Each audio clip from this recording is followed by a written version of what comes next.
Do you want to know how to take 5 main herbs, not just for culinary purposes, and turn them into medicinal purposes? Y'all stick with me through this video and I'll take you from beginning to end.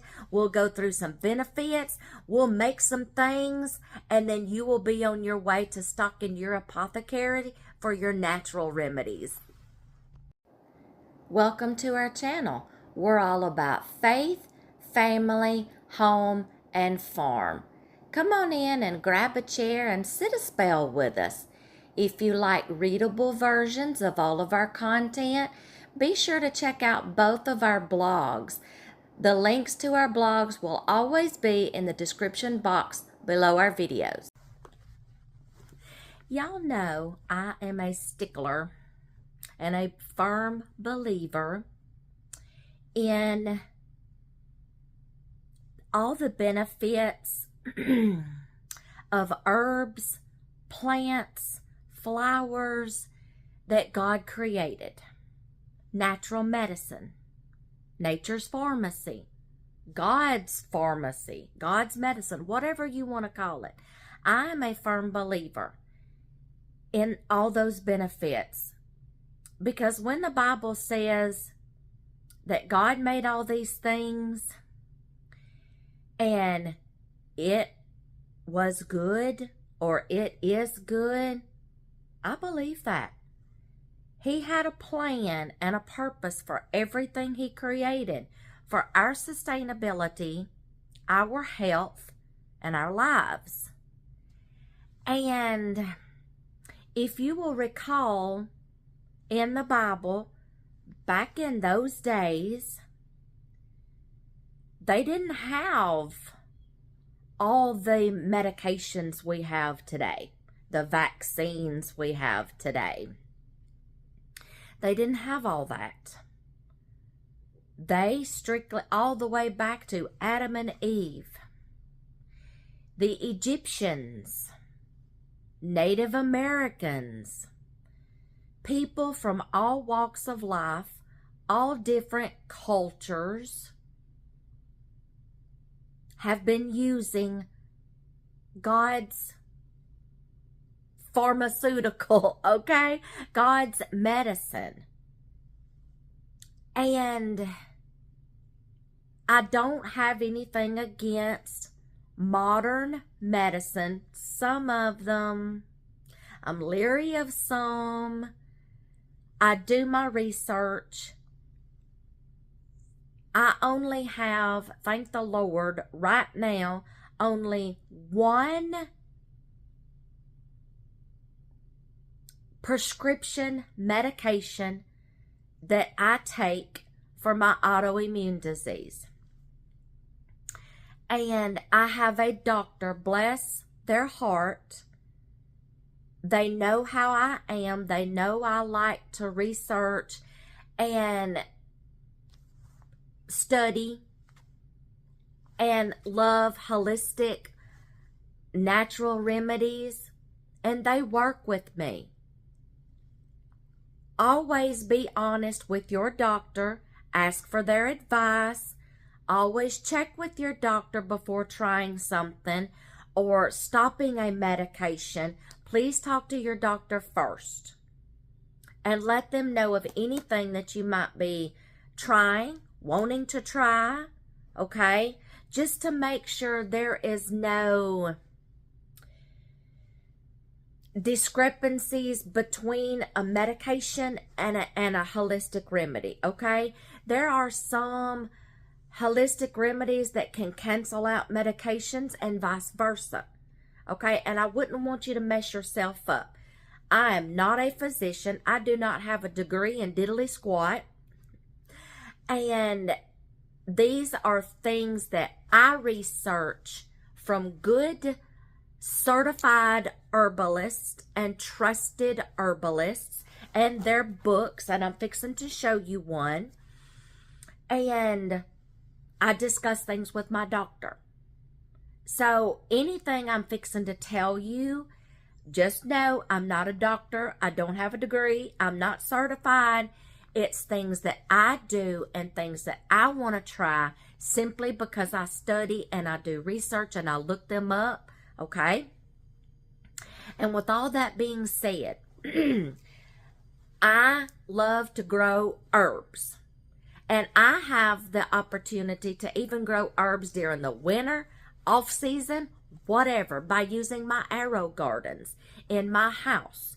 An Arrow Garden is a name brand, but they are basically a hydroponics, okay? They use water to start seeds in and grow lights, LED lights for grow lights, and you can grow things all year round.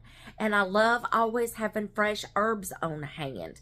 And I used to just use herbs for culinary purposes. I love basil.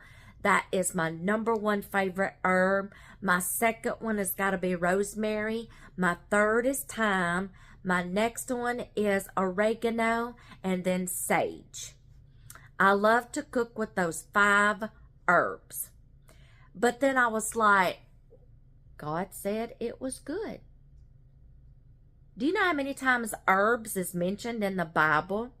Do you know how important and the symbolic reasons behind the herbs during the Passover? God gave Moses and the Israelites specific instructions on how to cook and prepare those herbs for that meat dish of the Passover lamb. You should read that. You should read that. I believe it's in Exodus. You should read that during the Passover. Herbs is important. They are also medicinal. Okay? That is my 5 main staple herbs. And that is 5 herbs that I have been researching about using medicinally. And in a minute, I will show you. Right now, at this moment, I don't have my Arrow Gardens with me. We're on a work trip. So I went and bought some just for this main purpose, so I can get a jump start on the season and start harvesting me some herbs for drying purposes and making me some tinctures. Okay, I could not find sage. Maybe it's just people don't grow sage as much as because they think that herb just goes with Thanksgiving to fix in that your dressing, you know. But I'm like, no, come on, I need some sage. Do you know how medicinal it is? Y'all, I was at Walmart finding some of these, and then I went across the street to a Tractor Supply, and the cashier was like, he was a guy, and he's like, oh, these are so wonderful. I love to cook with herbs and stuff. And I'm like, y'all, we just got to talking. And I'm like, he made this statement. He said, herbs are so versatile. They have so many uses, even down to the roots. And I'm like, we need to talk, buddy. So we started talking, and I'm like, and they're also medicinal. I enjoyed that conversation with that little young fella so much. I'm like, he gets it. Okay, so let me show y'all this book. I have been seeing this book all over Instagram and Facebook and everywhere, and I finally got it. It is The Lost Book of Herbal Remedies, The Healing Power of Plant Medicine by Nicole. I'll show it to you again. And Claude Davis. I'll show it to you again. You see? You see her name? I can't pronounce her last name. Okay? But, you see that?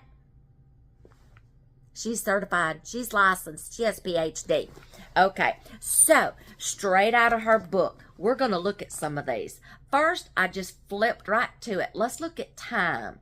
And I'm just going to give y'all some quick little tips. You got a pen and a piece of paper? I'm going to go get you one right quick. Pause it. Go get you one right quick, and then come back. Okay, here we are. Now, we're going to go to thyme first. Let's see, 140, 141. I just want to just give y'all some quick little tips out of this book. And if you decide you want this book, y'all, I found it. I ordered it off of Amazon. I put it in my Amazon store and under my books and DVDs list. Okay? So, time. Just listen to some of these. Medicinal use. The Romans used thyme to purify their rooms and to flavor cheese and liqueurs. It has been placed under pillows to aid sleep and prevent nightmares.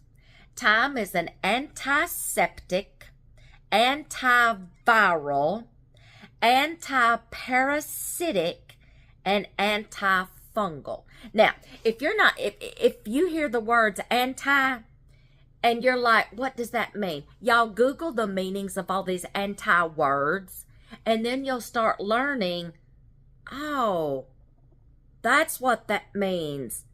And that helps that condition. Okay, let's see. Sore throat, coughs and bronchitis, mouthwash, dental cavities, gum disease, acne. It boosts the immune system. Let's see. Digestive upsets and worms. Seizures and antispasmodic. Lice, scabies, and crabs. Let's move on. Skin inflammations, warts. Y'all, you can make a tincture. You can make a tea. And then, of course, you can just eat it like cooking with it. That's a lot.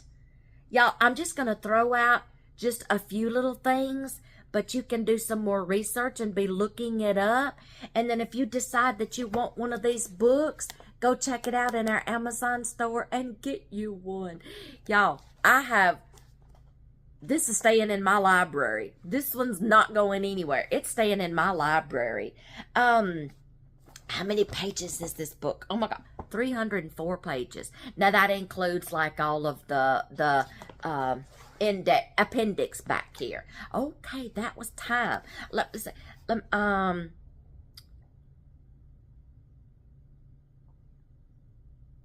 I was fixing to say, and it gives y'all, it gives you the identification, edible uses, medicinal uses. It gives you all the things that it helps, and then it even tells you when to harvest it and how to harvest it, warnings, and then every once in a while she will include the little recipes in here of how to use it, like a tea or something. She'll give you like the little recipes. If it can be made into a salve, if it can be made into a tea, if it can be made into anything. She includes the little recipes in these books. What is the other one? Okay, let's go to sage. Where is sage? 130, 131. And I've got to get my hands on some sage, y'all. I'm not giving up on sage. Let's see. Sage. Oh. La. Medicinal uses. Sage is an antiseptic, antimicrobial, anti-mutagenic, antibacterial, helps stop neuropathic pain, improves memory, lowers blood glucose levels, and alleviated menopause symptoms. It is an excellent all-around herb. Digestion aid, balances hormones for men and women, sore throats, speeds healing in wounds, hair growth. She gives you a warning. She gives you a few little recipes, like for a sore throat spray, gargle for a sore throat. Y'all, that I do not know. You can look up what anti-mutagenic means. I'm not sure. Like I said, if you don't know all these anti-words, look them up. Then you can start figuring out what to look for when you're looking for an herb or a plant or something to combat what you need it for. All right, that was sage. Let's just go through the alphabet. Now let's go to rosemary. We're kind of going backwards. Let's go to rosemary. Rosemary is, what did I say, my second favorite under basil. Rosemary. Where is rosemary? Rosemary. Oh, hold on. Rosemary. 128, 129. This book is packed full of tons of information. 128 on herbs, plants, flowers. Y'all, some flowers are edible and medicinal purposes. Dandelion, red clover. Red clover is excellent for hormones. Raspberry leaves. Calendula. Yes. Okay, rosemary. Medicinal use. Rosemary contains caffeinic acid, carnosic acid, carnosol, and rosmarinic acid, anti-inflammatories, and antioxidants. Here's some things that's good for. Stimulates digestion, improves concentration and memory, neuroprotective, all the things that has to do with the brain and the memory, circulatory problems and headaches, helps increase blood flow, inflammation, colitis, arthritis, antifungal, antibacterial, fight against cancer, and hepatoprotective. Hold on. Hepatoprotective. I don't know what that means. Hair loss. Halitosis. What is halitosis? Oh, bad breath. Okay. What? And it also protects the liver. Hepatoprotective. Y'all, I don't know what that means. I might have to look that one up here in just a little bit. All the benefits of rosemary. What's the next one? We got thyme, sage, rosemary. What is the other one I got up there? Thyme, basil, thyme, sage, rosemary. Oregano. We got to go to the O. I'm going backwards, y'all. O, and then we'll go to B. Oregano. Where is oregano? 116, 117. I love her book. And y'all, she's got a number 2 out. Guess who's fixing to get number 2? Oregano. Medicinal use. Oregano can be used as an herb in food, used as a tea, or as a tincture, or as an essential oil. Y'all, these also you can find essential oils in every one of these. The essential oil is very concentrated and should be diluted in a carrier oil before use.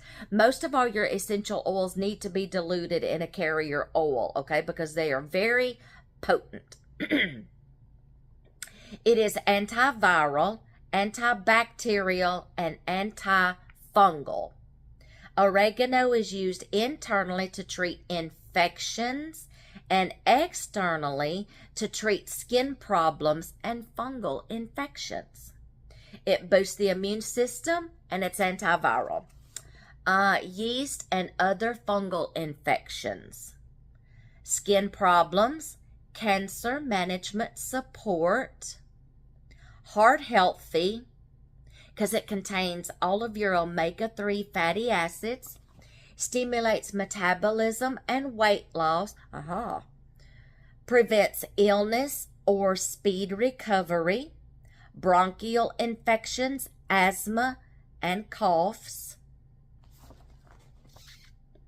She tells you how to harvest it. She tells you how to make an infusion. The essential oil of oregano can be made by steam extraction. Y'all, I would love to get into that one day. but you have to have some pretty sophisticated equipment for that. Kind of like a distillery, so you could do steam extractions. Yeah. And oregano tea. Did y'all just hear of all the things just about oregano? I'm going to show y'all what some of this looks like. I'm going to show you this page. She gives you the herb. Then she goes through all of this. She shows you plant identification. Okay.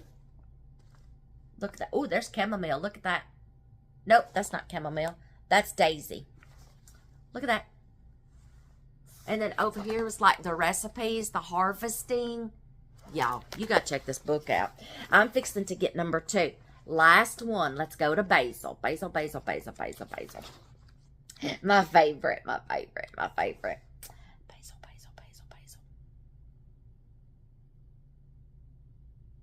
Oh, is basil not in here? Oh, y'all, basil's not in here. I don't see it. Wait a minute. Is there another word for it? So sometimes it can be called holy basil. I found it. Where was it? Holy basil. 86 through 88. I'm so sorry, y'all. I was like, I know it's got to be in here. She wouldn't leave that one out. It's under holy basil. Holy moly, I found it. Okay. Okay, let's see. Medicinal use.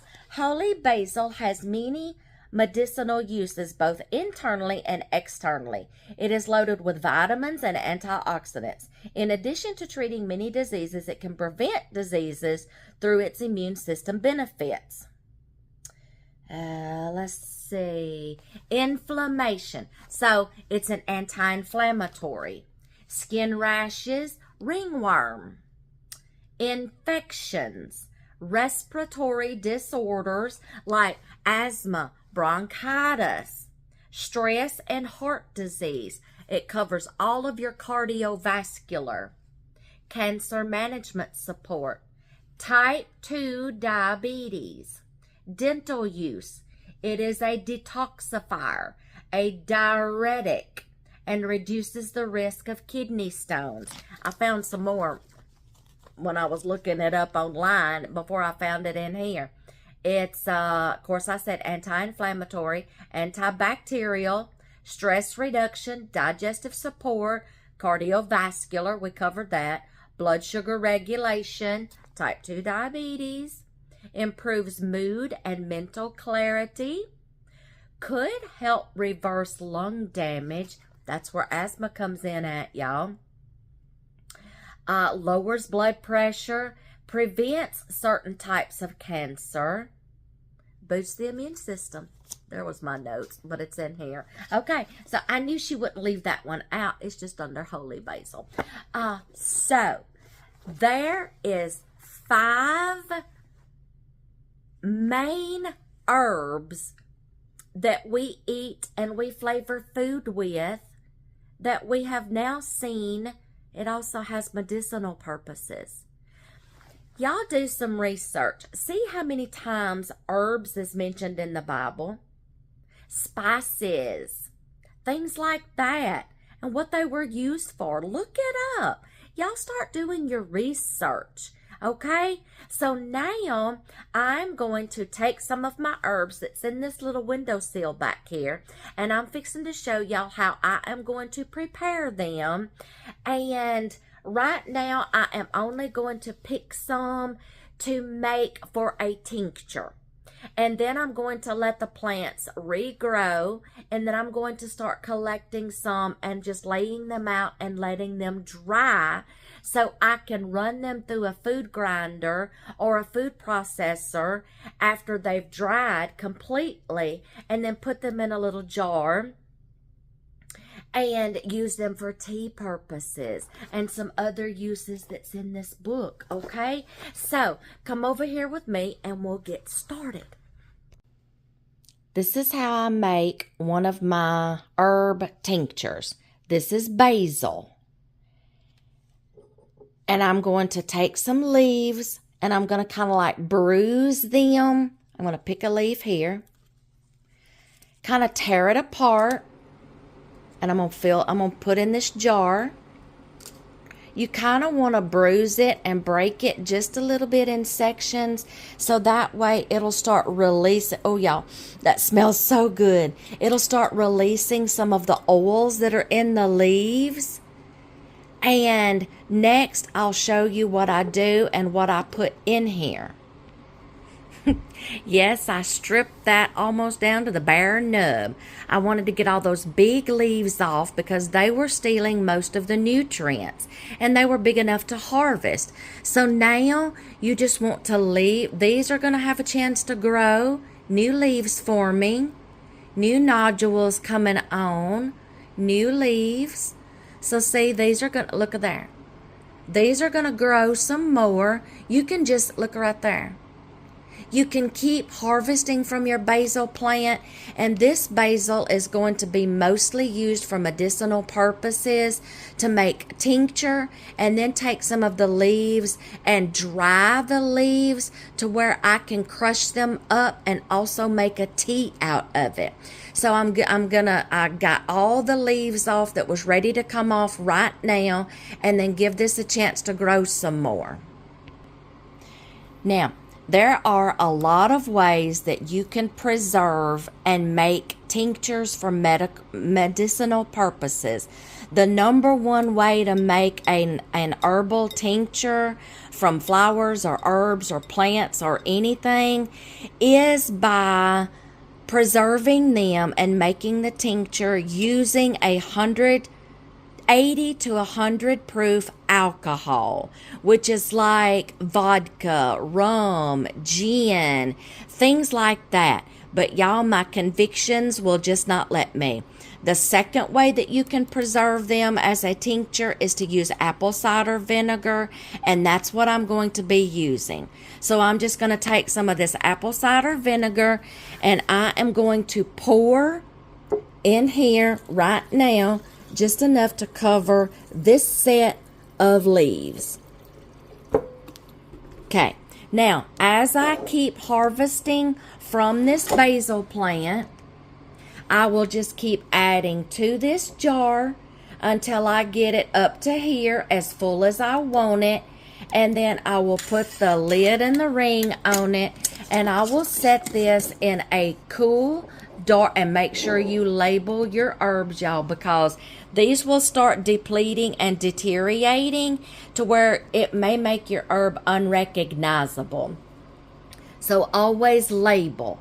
And then I'm going to set this in a cool, dark place for anywhere from 4 to 6 weeks. But I've just got a little more filling up to do, and I will just keep harvesting from this plant. Okay? And then I'm going to do the rest of my herbs the same way.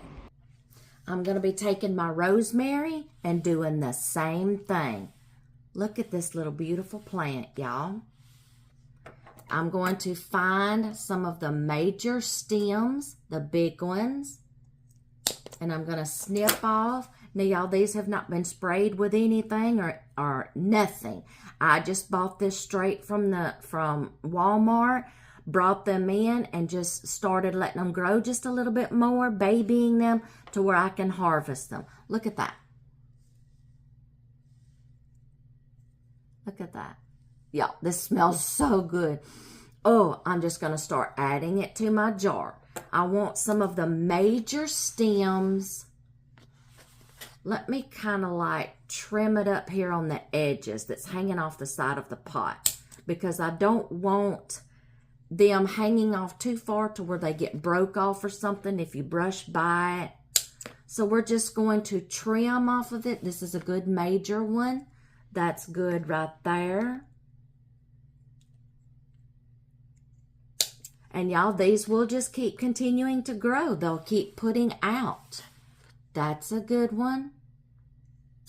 I'm eventually going to make me some raised beds outside or somewhere that I can establish some herbs to grow outside and not just in the house all the time. Some herbs are perennials, y'all, and they will come back year after year. So you can put some herbs outside in some raised beds or your garden. I don't want to use my garden spot for major vegetables, big vegetables, to put herbs out there. I want my herbs close to my house or inside to where I can come and cut and go. Come cut and go, okay? You come to the plant, you cut off of it, and then you go, let it regrow, come back, cut again. You just keep harvesting your herbs.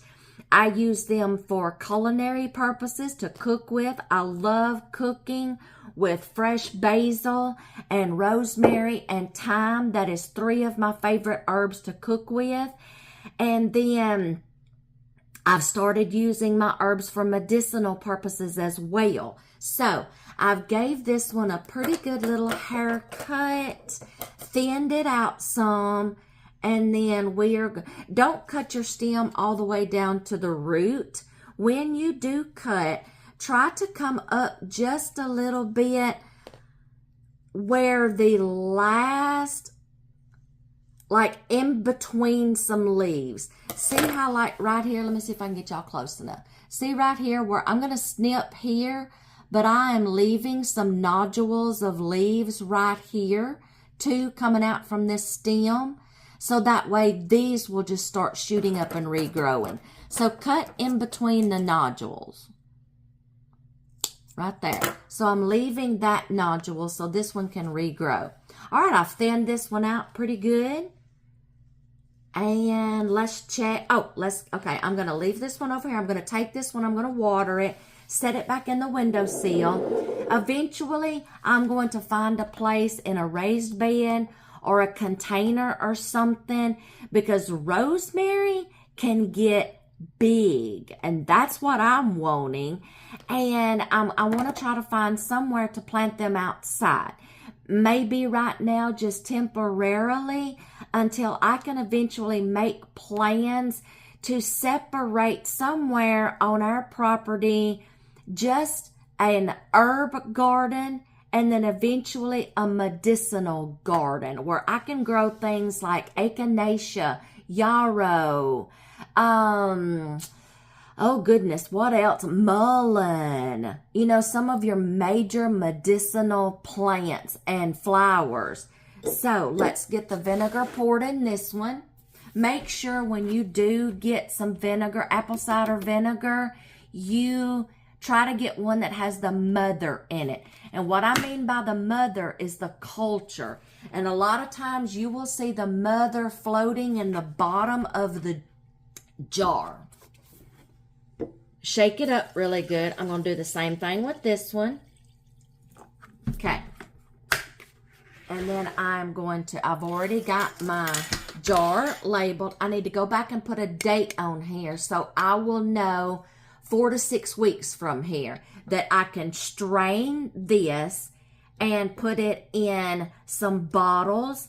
And then I've got the little amber glass dropper bottles, and you take this just like you would a tincture. But if you don't like the vinegar taste, y'all, I've showed you how I do like my goldenrod tincture, that I put it in some juice like pineapple juice, orange juice, lemon, grape juice to kind of hide and disguise the apple cider vinegar flavor. I do not like apple cider vinegar, but I can disguise it in some kind of juice and then just drink it, you know, and be done with it. So we're going to shake this up really good. Okay, and I will do this every day. And as it grows, I will keep harvesting from it and just keep filling up my jars, okay? I need to get some more jars, and I need to label one. I've got basil, rosemary, I've got thyme over there, and I have oregano. I'm still trying to find a sage. Sage, I've tried Lowe's, I've tried Walmart, I've tried co-ops, and either it just keeps getting sold before I get there, or it's just not as popular. But that is my 5 main medicinal herbs is basil, rosemary, thyme, oregano, and sage. So many medicinal benefits just with 5 essential herbs. I'm going to finish doing the rest of my herbs and get them in jars, and that is how I make my herbal tinctures, but just using a different preservative, which is apple cider vinegar instead of a liquor or an alcohol, okay? And then, like I said, you can disguise the flavor in some kind of juice or a tea or a tablespoon of honey, whatever. You know, like Mary Poppins always said, just a spoonful of sugar helps the medicine go down. Well, there you go. Or some juice can too. All right, I'm going to finish the rest of my herbs, and that is how I make my herbal tinctures. And just a reminder, I'm going to keep filling this up until it gets full. Then I will put this in a cool, dark place and let it steep for 4 to 6 weeks. And then I will strain it and then put it in a bottle and then put it in a tincture bottle. If you want to know how I'm going to do that, watch my goldenrod video of how I show you how I strain my goldenrod. Bottle it up and then reserve me a bottle, the little glass amber bottle, to take my tincture with. So check out that video, okay? I will put it in the end card either on this side of the screen or this side of the screen. There or there, okay? At the end of the video. Catch that, and you can go straight to that video after this one and watch that one, okay? That's my herbal tinctures, okay? I'm going to finish my others. Ooh, I finally got all those herbs finished. Now we just got them sitting over there, and we are going to let them steep for like 4 to 6 weeks and let them hang out, and then it'll be time to strain them. Thank y'all for coming along with me in this video, as we just found another way to preserve herbs, but for medicinal purposes. If you want to know another way of how to preserve herbs for culinary purposes, y'all check out my video of preserving herbs different ways, and I'll tag it over here at the end of this video. Y'all hop on over to that one next and watch that one, and then you'll have so many more ways that you can preserve your herbs to make them last longer. Thanks for hanging out with me today, and I'll see you in the next one.